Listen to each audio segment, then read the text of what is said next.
Hello, and welcome to BUS132, which is e-commerce information products. I'm Deborah Bales, and I'm your instructor, and we're going to take this journey together through this course. We'll be co-creating this course together, and it should be a lot of fun, and we'll all learn a lot. So what are information products anyway? Well, they're also called digital products. And the main characteristic of digital products are that they are intangible. In other words, you can't touch them or feel them like you can with physical products. And digital products can be downloaded, streamed, or viewed entirely online. Now, what's great about digital products versus physical products are that with digital products, you can get it to instantly download so you can fulfill your customer's order on the spot. There are no shipping costs because there's really nothing to put into a box and ship off. So that means that there's no inventory to store, no flooring space, no inventory management really on a physical level as there would be with physical products.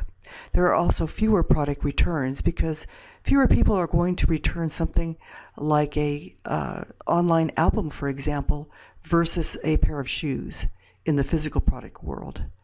Also, digital products are easily updated on the sales site. And digital products can be passworded or encrypted. And with using certain types of schemes, you can actually make it impossible for other people to copy your digital products. And we'll talk about that more later on in the course. Examples of digital products, and I'm sure you all know of these. First would be ebooks. They're immediately recognizable. Kindle, of course, by Amazon has made a tremendous inroads into the world of physical books. As a matter of fact, now more ebooks are purchased online than physical books. You can also get ebooks from other sites such as Kobo or Smashwords, and we'll talk about those more in depth. Some of you in the class may even decide to create an ebook for your final project. Another example would be music. Everybody is aware of iTunes, I would imagine, where you can download music or single songs or even entire albums. And that's all done digitally. Those are digital products. Another example would be photos. By going out to Flickr or DeviantArt or any of a number of stock photo websites, you can download photos instantly and pay a fee to use those. And of course, we all think of digital products such as movies and videos. If you are a member of Amazon Prime, you can have unlimited Prime video streaming for free, or you can take a look at Netflix or Hulu. Everything nowadays is served online in real-time streaming, on demand. There's also videos that you can download as well. And once again, you can either download those onto your local hard drive, or you can have those streaming so that you can see those instantly. Other examples of digital products would be software. And nowadays, less and less software is actually being put onto CDs and mailed out to you. More and more, you're able to just download software instantly from such sites as Digital River or Template Monster or any of a number of sites. And of course, online courses are another great example of digital products. As a matter of fact, the online course that you're taking right now with Moodle is an example of a digital product. Webinars are also considered digital products. And maybe some of you in this class can actually produce a webinar as your final project.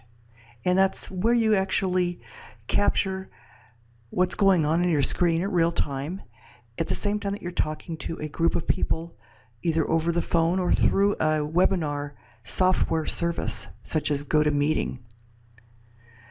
Another example of digital products would be actually the content within websites. More and more websites now, such as the New York Times, are charging subscriptions for viewers to go out and read the content on their website.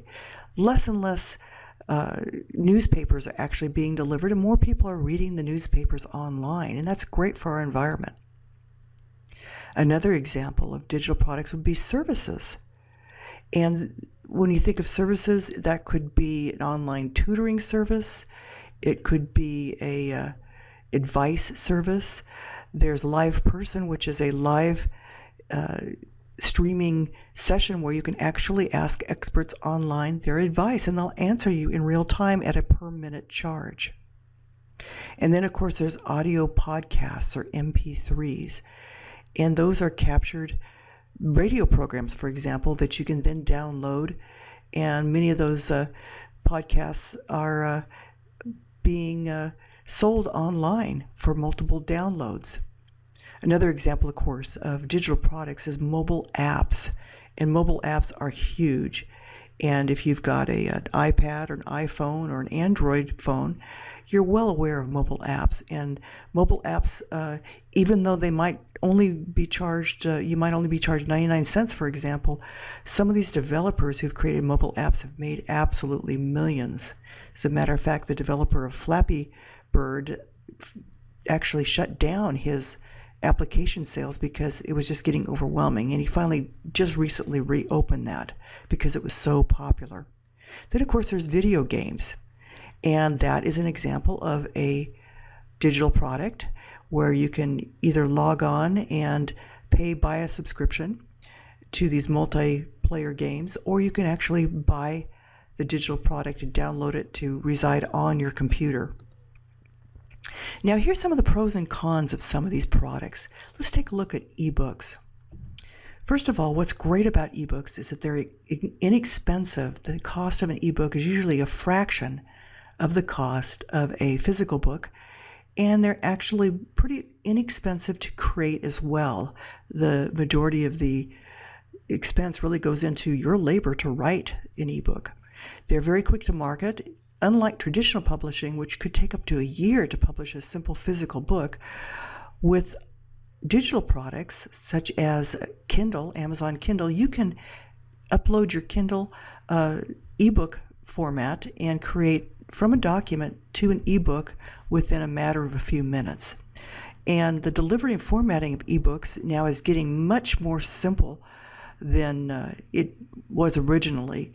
There are a variety of tools that you can use to create ebooks very inexpensively and very simply, and we'll talk about that in class. There's actually no huge technology burdens with ebooks. Most of the time you just produce your ebook in Word and put a graphic cover on it and then upload it through the translation filters to actually create these ebooks. Smashwords can take any number of formats and output ebook in any number of formats, all for free. Also with ebooks, it's easy to sell these ebooks yourself with your own website or on your own Amazon page, or leverage open marketplaces like Amazon and Kobo and some of these others that we'll talk about, Barnes & Noble.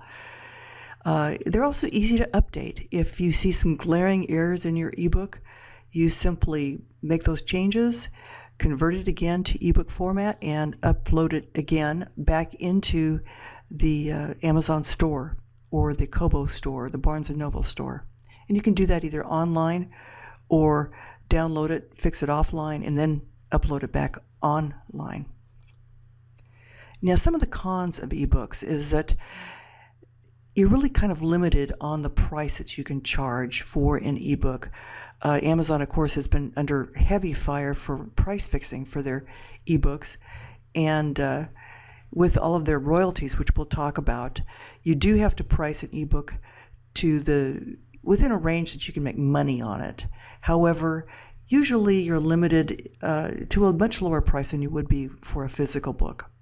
Also with ebooks, some things are just harder to teach in pictures and words than they are, for example, with a video.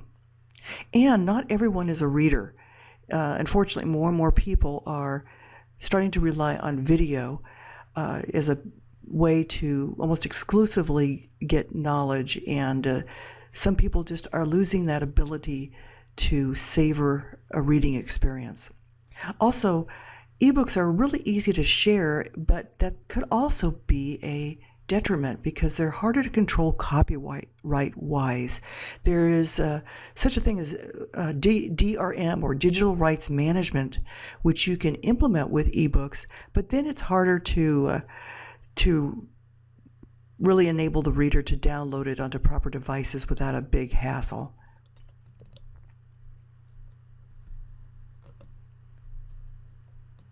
Let's go back and take a look at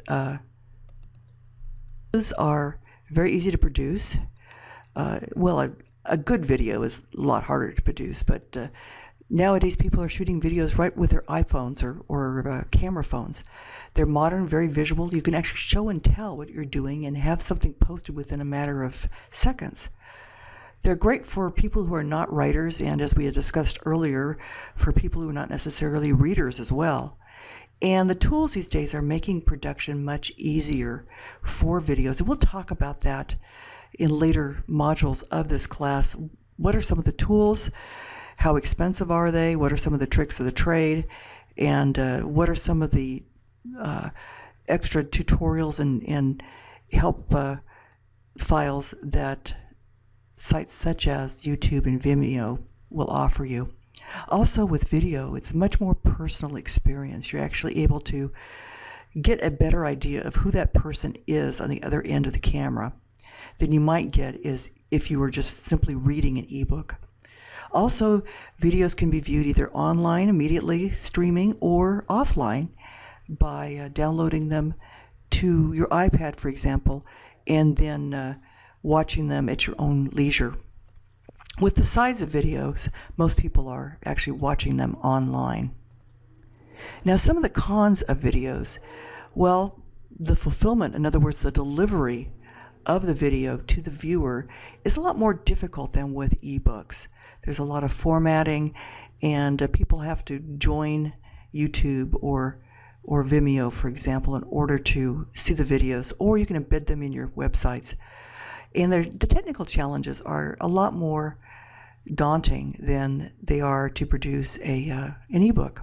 It's harder to update and maintain content with video because you have to go back and put it through a video editor and splice and make sure that things are looking good. And we'll have some experience doing some of that on a very basic level. Also, not all of your audience can deal with the technology yet. For example, if you're producing videos to be viewed by the older generation, and we're talking 75 years on up, not all of them use the internet or computers, and they may not be able to get onto YouTube or some of the more popular video platforms. Also, it's more expensive to create a video. You need gear, you need software, and you need the knowledge to make decent videos. Now, you can make very basic videos, but if you want to make something really stand out, you need a lot more software and knowledge, particularly with editing, and some of that editing can get quite tricky.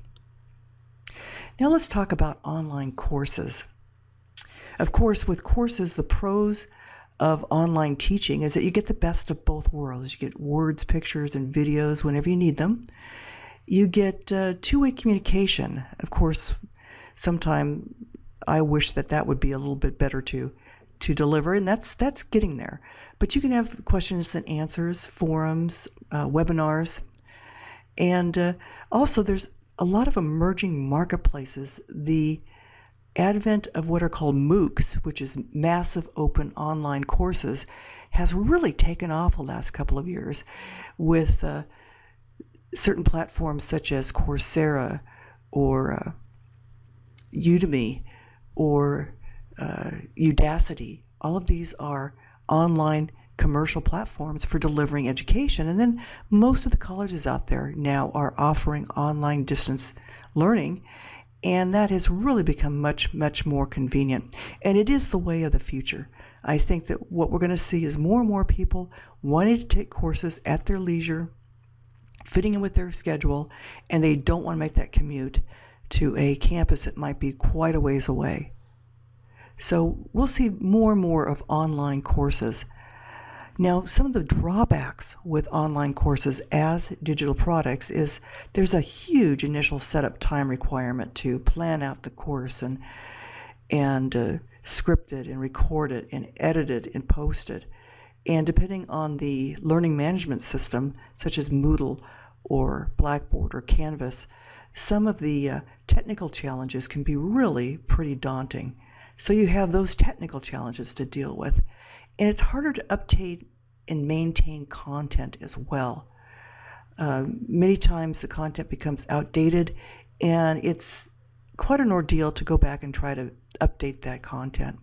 Not everybody can deal with the technology, and if some of you are just experiencing distance learning for the first time, you can remember how difficult it probably was to log on to Blackboard or Moodle and to learn that system.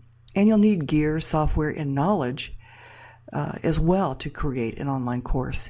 And it's difficult to run them on autopilot. You have to have ongoing involvement if you're a student, and especially if you're a teacher. So it's difficult to just have a turnkey system. So later on this course, what we'll talk about is the different steps on defining and creating your own digital products. So the first thing to think about is you need to define your own motives for creating a product. Why do you want to create an ebook, for example? What's in it for your audience? And define your customers and the problems that they have, because your online courses may be solving that particular problem. That digital product may be solving that problem. That online dating service, for example, and yes, online dating services are actually digital products. It's a service, and it's conducted digitally. That may be solving a particular problem that particular audience has. You want to define your solutions for those products, those problems. What are your products going to do to solve those problems? And make sure that you can define how they will be unique.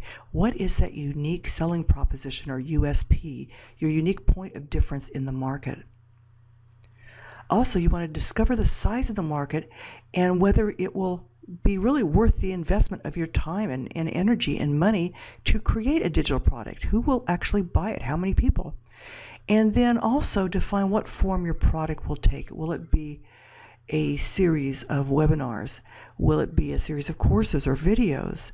Will it be a music album? Will it be an ebook or a series of ebooks? So those are all things to consider when you're actually creating digital products. And we'll go through that in this course. So that's a quick overview of what is a digital product versus a physical product, and some things for you to start thinking about later on in this course. And if you have any questions at all, be sure to ask them in the news form at the top of the Moodle homepage for this course. So I look forward to hearing your comments and your discussions, and thanks for watching.